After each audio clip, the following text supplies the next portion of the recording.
The first-class cabin of Flight 209 from New York to Los Angeles hummed with quiet chatter, the clinking of glasses, and the faint rustle of newspapers.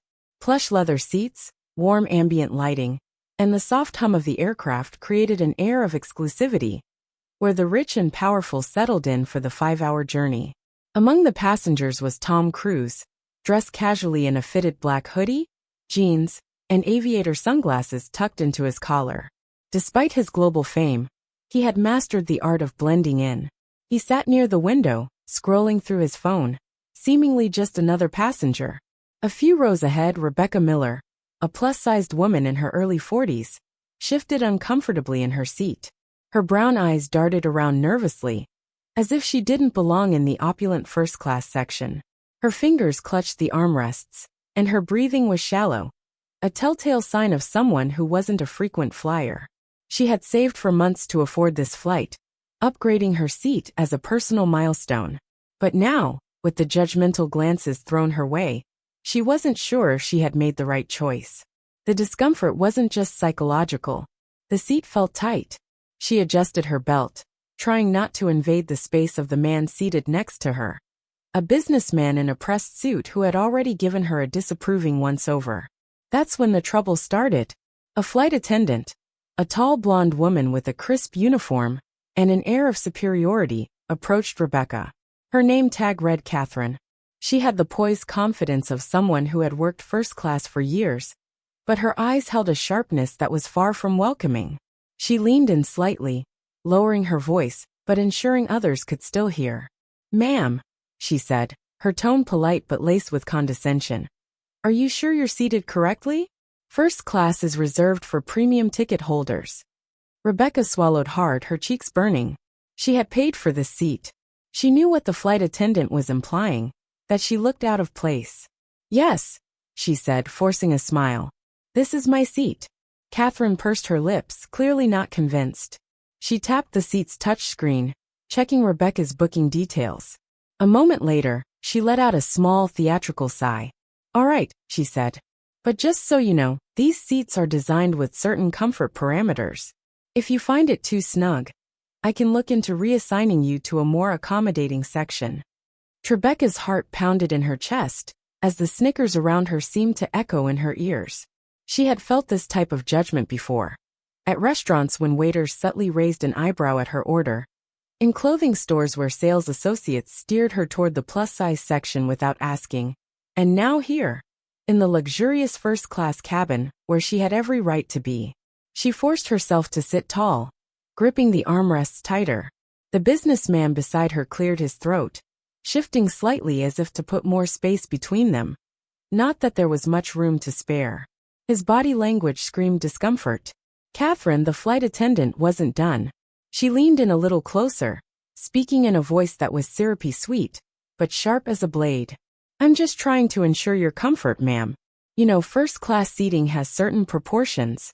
We wouldn't want you to feel squeezed in for the whole flight. It's a long journey." Rebecca felt a lump form in her throat. She had expected kindness on this trip. Maybe even the excitement of treating herself to a rare luxury. Not this. "I'm fine," she managed, her voice steady but soft. Catherine's lips curled into a tight smile, as if she was enjoying the small power trip. She turned on her heel, stepping away, but not before casting one last glance at Rebecca, a silent, smug warning. Rebecca swallowed hard and looked out the window, hoping the view of the endless sky would ground her emotions. But she wasn't the only one who had been paying attention. Tom Cruise watched everything. He had seen the way Catherine angled her body, not in genuine concern, but in a way designed to make Rebecca feel small. He had caught the businessman's shift, the suppressed chuckles from a few rows back, and the way Rebecca had shrunk into herself, even when she had every right to be here.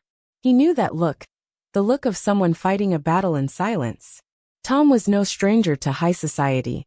He knew exactly how people in power, people with status, could weaponize politeness to humiliate others. He had spent decades in the public eye, watching how some people judged based on appearances alone. And he also knew that there was nothing he hated more than a bully. He exhaled slowly, rolling his shoulders back. This wasn't going to stand, but he wasn't going to cause a scene. Not yet. Instead, he reached for the call button and pressed it. Catherine's day was about to take a turn she never saw coming. He words hit Rebecca like a slap. A more accommodating section? She knew exactly what Catherine meant. Economy. The businessman beside her shifted uncomfortably, pretending to be absorbed in his tablet, while a few other passengers snickered under their breath. Rebecca clenched her fists, willing herself to stay composed. She had fought for her self-worth for years, and she wasn't about to crumble now. Tom Cruise, sitting just a few seats away, lowered his phone. His sharp eyes, hidden behind a casual gaze, had caught every detail of the interaction. He didn't like what he was seeing, and he was about to do the unthinkable. The soft chime of the call button echoed through the first-class cabin. Passengers barely noticed, too busy sipping their complimentary champagne or adjusting their silk sleep masks. But Catherine, the flight attendant, froze mid-stride. Her eyes flickered toward the seat where the call had come from. Seat 3A. Tom Cruise. A ripple of nervous energy coursed through her veins. Celebrities flew first class all the time, but this was Tom Cruise. A global icon. A man whose name carried power in every room he entered. She took a breath, straightened her uniform, and approached his seat with a perfectly rehearsed smile. "Mr. Cruise, how can I assist you today?" she asked, her voice now dripping with a respect noticeably absent just moments ago.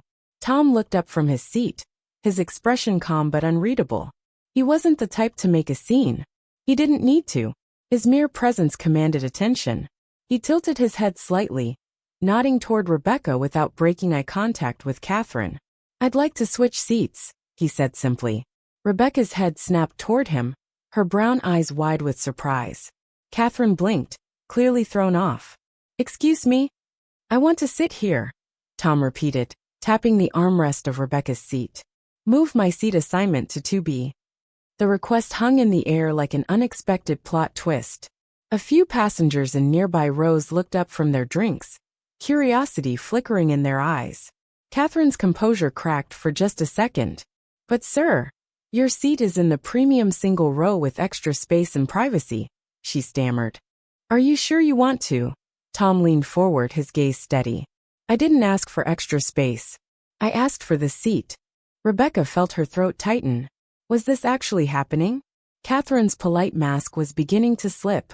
This wasn't part of her carefully maintained order. In first class, passengers were supposed to remain in their carefully assigned categories. The wealthy, the powerful, the important. And then there was Rebecca, a woman who in Catherine's mind didn't belong. She forced a laugh, trying to regain control.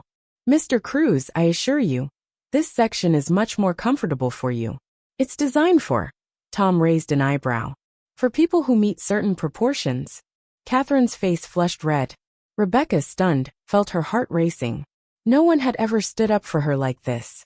And certainly not someone like Tom Cruise. The businessman next to her shifted again, suddenly hyper-aware of the unfolding tension. The murmuring around them grew louder. "Is there a problem, miss?" Tom asked, his tone still polite, but with an unmistakable edge of authority. Catherine's lips parted, but no words came out. She was trapped.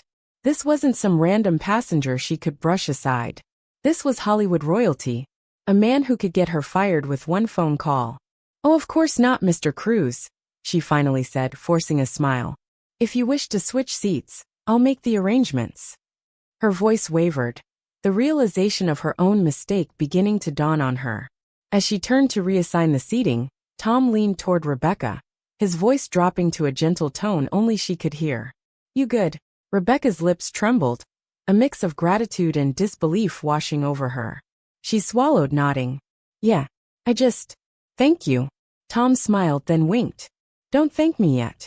Rebecca had no idea what that meant, but something told her this was just the beginning. Catherine stormed back toward the service area, her jaw clenched so tight it could crack. Her perfectly curated first-class environment had just been disrupted in the worst possible way. Tom Cruise had just humiliated her, and in front of people who actually mattered. She yanked out her tablet, her fingers tapping aggressively as she pulled up the seating chart. Switching seats was simple, but the power dynamics had shifted, and that was something she couldn't tolerate. From across the aisle, The businessman in the pressed navy suit leaned slightly toward Rebecca, his face unreadable. "I hope you realize how lucky you are," he muttered under his breath, pretending to adjust his tie. "Most people in your situation don't get that kind of privilege." Rebecca's stomach twisted. There it was. That condescending tone. That unspoken assumption that someone like her was undeserving of this seat, of Tom's kindness, of even existing in this space. Her fingers dug into the armrests, but before she could say anything, Tom turned his head slightly. "What was that?" His voice was light, almost casual. But there was a sharpness beneath it, a warning. The businessman immediately tensed, his fingers pausing mid-adjustment on his tie. "Nothing," he said quickly, eyes snapping back to his tablet.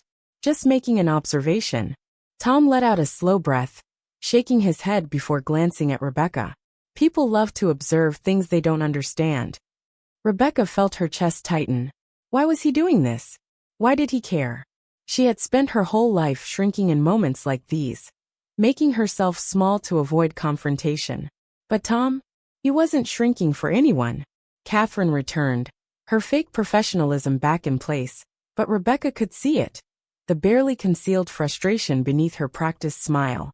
"Mr. Cruz, your seat has been reassigned. If you'd like to move now." Tom unbuckled his belt and stood up effortlessly, towering over her just slightly. His presence was commanding, not because he was trying to be intimidating, he simply was.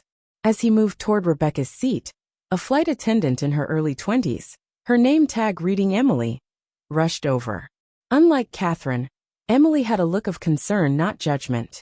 "Sir, I just wanted to say I think it's really kind what you're doing," she whispered nervously. "I saw what happened earlier, and I just wanted to say it's wrong. What she did to this passenger was wrong." Catherine's eyes snapped to Emily, sharp as a knife. "That will be enough, Emily," she hissed. But Tom? He simply grinned. "You got guts, kid," he said to Emily, then looked at Rebecca. "I like her." Rebecca let out a soft laugh, her first real smile since boarding the plane. But just as the tension seemed to settle, a new voice cut through the cabin. Excuse me, flight attendant." A woman from a few rows back waved her manicured hand, her expensive gold bracelets jingling as she gestured impatiently. Catherine turned, her fake smile reappearing like clockwork. "Yes, ma'am? How can I assist you?" The woman crossed her arms. "I paid for first-class seating for a reason. I don't see why seats should be changed at random. It's unfair to the rest of us who expect a certain standard." Several other passengers murmured in agreement. The businessman next to Rebecca smirked, clearly pleased.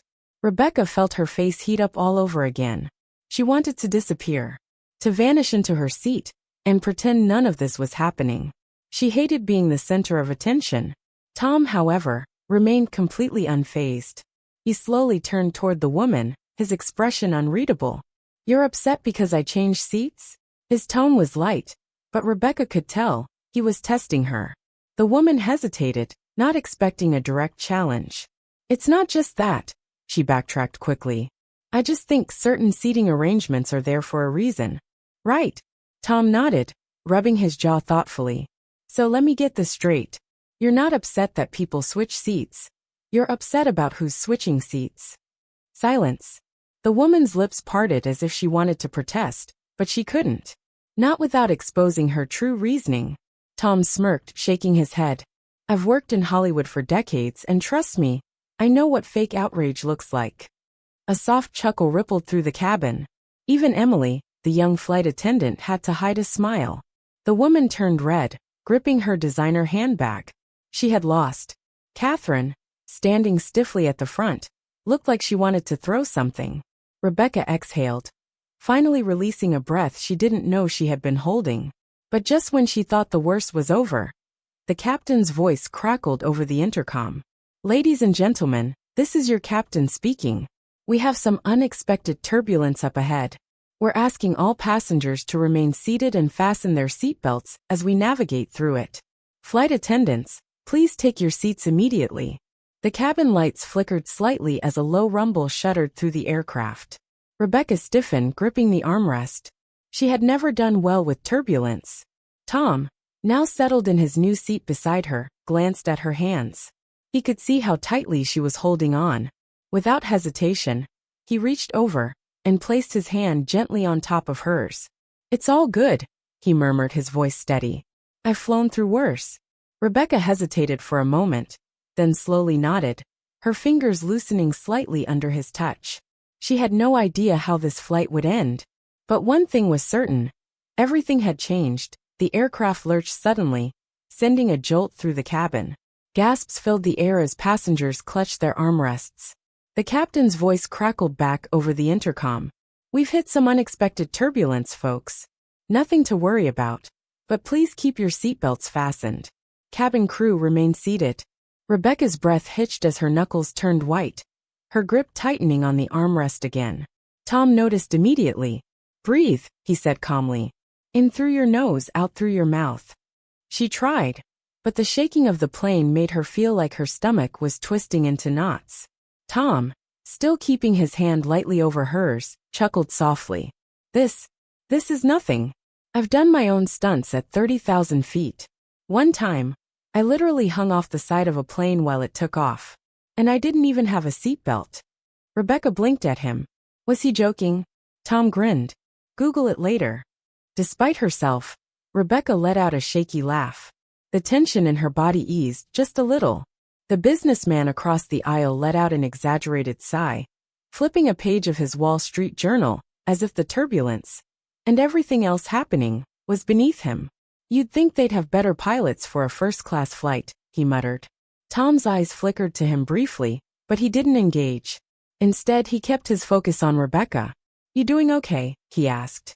Rebecca nodded quickly, even though she wasn't sure if she was lying. The turbulence calmed after a few minutes, and the passengers started relaxing again. The murmuring in the cabin resumed, and flight attendants slowly returned to their duties. Catherine reappeared, but something had changed. She no longer carried herself with the same smug confidence. Her lips were pressed together tightly, and the way she held her tablet seemed almost defensive. She wasn't done. "Mr. Cruz," she started, her voice forced into pleasantness. "If I may." Tom turned to her slowly, arching an eyebrow. Catherine hesitated, then smiled tightly. "As you're aware, we have policies regarding passenger comfort. I would be happy to offer Ms. Miller here." She motioned toward Rebecca with a barely concealed sneer. "A seat in a section where she might be more at ease." Rebecca's stomach plummeted. The shame hit her all over again. Before she could say a word, Tom leaned back in his seat, exhaling slowly. "You know Catherine," he said, drawing out her name just enough to make her visibly stiffen. "I've traveled all over the world. Hundreds of flights. And I've seen all kinds of service." She forced a smile. "I'm sure you have, sir." Tom nodded, then tilted his head slightly. "And in all my years of flying first class, I've never seen a flight attendant so concerned about a paying passenger's comfort that she's willing to humiliate them repeatedly just to make a point." The air seemed to leave the cabin. Rebecca could feel all eyes on them now. Catherine blinked rapidly, her posture going rigid. "That is not my intent, sir." Tom gave her a slow, knowing look. "That's exactly your intent." The businessman snorted under his breath, but when Tom's gaze snapped toward him, he suddenly seemed very invested in his newspaper again. Rebecca felt her pulse in her ears. Never in her life had someone defended her like this. Publicly, boldly, without hesitation. Catherine's face flushed deep red, her fingers tightening around her tablet. She was losing control of the situation, and she knew it. Rebecca finally found her voice. "I don't need another seat." Catherine's jaw twitched, but she nodded quickly, mumbling, "Of course." Then, without another word, she turned and stalked toward the front of the cabin. Rebecca let out a breath she hadn't realized she was holding. Tom stretched his legs out and grinned at her. "You handled that well." Rebecca snorted. "You handled that." Tom shrugged, his eyes twinkling. "Team effort." But just when Rebecca thought they might finally be in the clear, the businessman spoke again. "You really think you're a hero, don't you?" His voice was low and bitter. Rebecca's heart sank. Tom, however, looked amused. He turned to face the man fully, tilting his head slightly. "I don't know," Tom said, his voice light. "You tell me." The businessman scoffed. "You think standing up for her changes anything? That it makes you some kind of savior?" Rebecca's hands curled into fists. She had heard this before. People like him didn't just look down on her. They resented her for existing. Tom studied the man for a long moment, then smiled. But there was no warmth in it. "Tell me something," Tom said, voice still smooth as silk. "Why does my kindness bother you?" The businessman stiffened. "It doesn't." "Really?" Tom's grin widened. "Because you've been itching to say something since I switched seats. You keep waiting for the moment where you get to put her back in her place. Like it personally offends you that she's here. So again, why does my kindness bother you?" The businessman's mouth opened, then shut.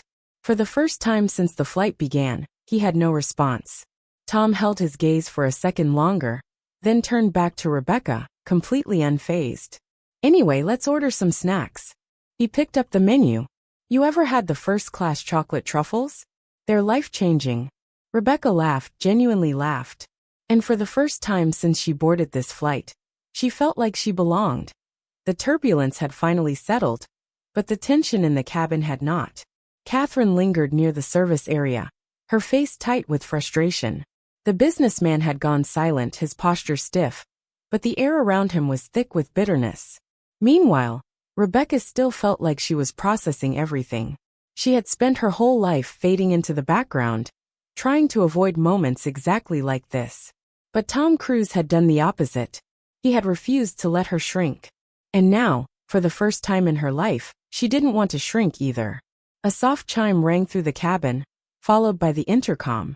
"Ladies and gentlemen, this is your captain speaking. We're approaching smoother skies, and we'd like to thank you for your patience. In just a few minutes, we will begin meal service." The tension in the air seemed to ease slightly. A few passengers adjusted their seats, returning to their usual distractions.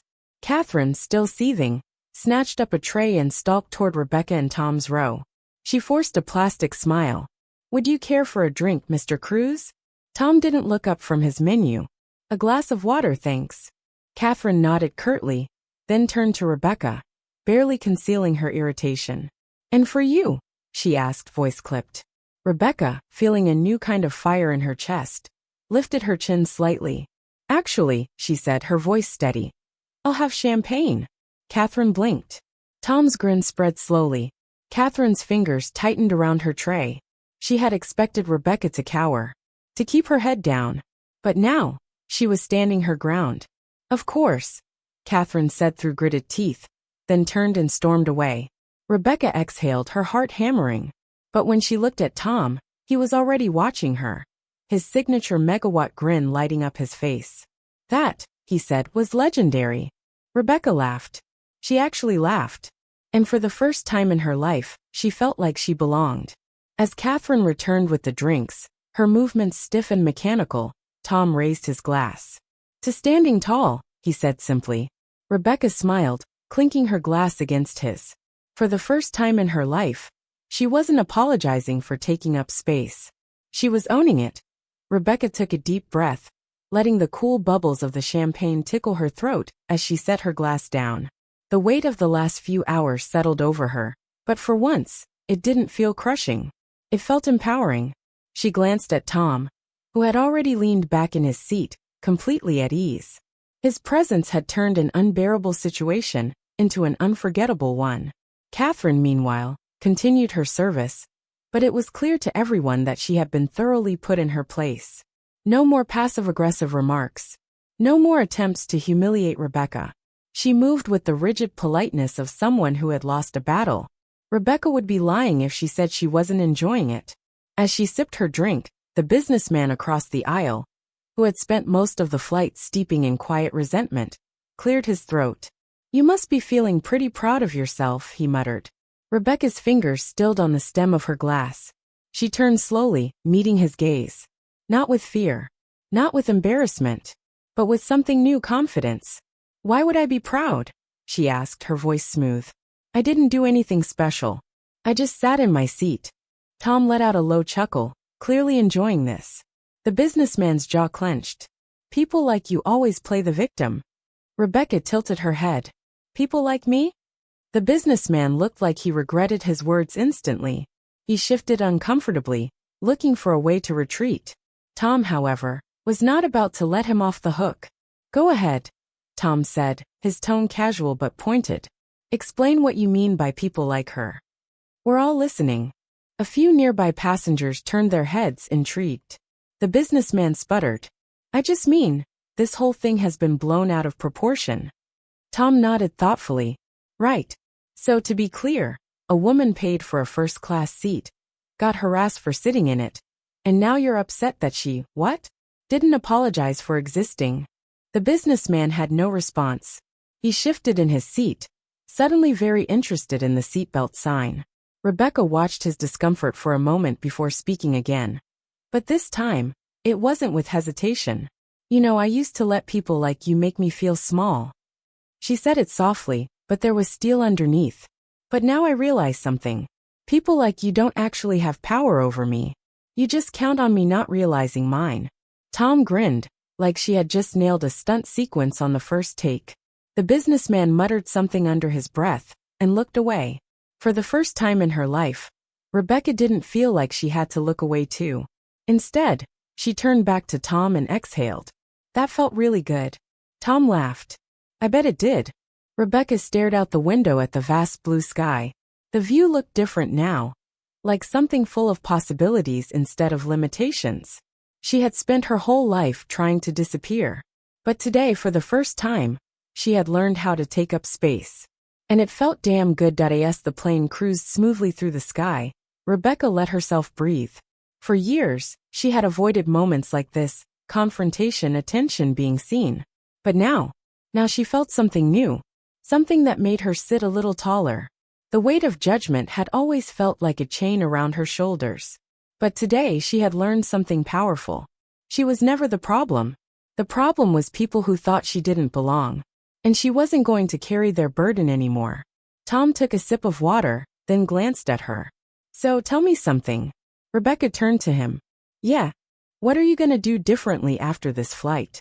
His voice was casual, but his eyes held something deeper. Asterisk. Rebecca thought for a long moment. Finally she smiled. I'm done making myself small. Tom grinned. That's what I like to hear. From across the cabin, Emily, the young flight attendant, gave Rebecca a subtle thumbs up. Not all heroes wore capes. Some just stood up when it mattered. Rebecca smiled back. The rest of the flight felt different. Not because the turbulence had passed, but because something inside her had settled. When the plane finally landed in Los Angeles, Rebecca gathered her things. As she stepped into the aisle, she caught one final look at Catherine. The flight attendant looked exhausted, her usual cool composure long gone. But Rebecca didn't feel sorry for her. Instead of lowering her head and rushing past, Rebecca walked confidently, her shoulders back, her head high. Catherine's eyes flickered to hers, and for the first time, she looked away first. Rebecca stepped off the plane, different than when she had boarded. Not in size, not in status, but in power. She had spent her whole life fitting into the spaces people allowed her. Now she was going to take up space on her own terms. Tom stepped up beside her, sliding on his sunglasses. You know, I think this is the start of your main character era. Rebecca laughed. You know what? I think you're right. And for the first time in her life, she truly believed it. The end.